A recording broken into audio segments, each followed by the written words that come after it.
ГСП онлайн. Городские новости сейчас.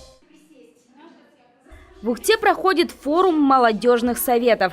Участниками мероприятия стала рабочая, в том числе и педагогическая молодежь из 10 муниципалитетов Республики Коми. Все они входят в профсоюзы своих организаций. Проходит слет уже 3-й год. Именно с того момента, как в Коми стали организовывать объединение молодых педагогов. В программе форума как обсуждение насущных вопросов, так и мастер-классы, например, на сплочение коллектива или командообразования. Именно эту цель преследовала деловая игра Сыктывкар-Сити, где команде в короткие сроки нужно спроектировать и построить 4 башни из подручных материалов.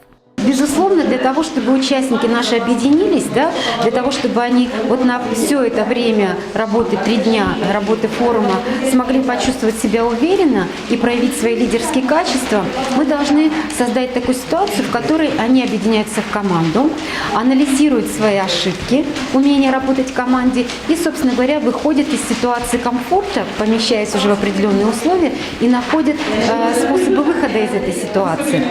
Наталья Короткова, выступившая экспертом на форуме, отмечает, что такой тренинг каждый из участников может провести, например, в своей школе, с коллегами или старшеклассниками. Но это не вся программа форума. Основная задача – это все же обсуждение защиты педагога и образования в целом.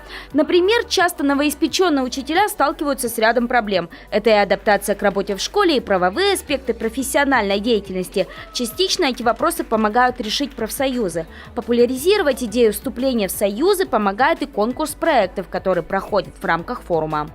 Целью нашего проекта является привлечение молодых педагогов в профсоюз, так как профсоюз является защитником молодых педагогов во многих сферах, то есть это и юридическая, и правовая помощь, и помощь вообще в развитии молодого педагога. Поэтому чем больше участников профсоюза у нас будет, тем легче будет молодым специалистам работать.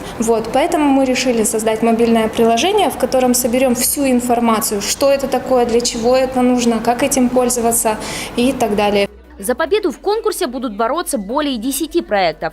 Лучшие выиграют гранты от профсоюзной организации Республики Коми на осуществление своей идеи. Пока сумма грантов не разглашается. Победители и призеры будут озвучены на закрытии форума, которое пройдет в четверг, 28 марта.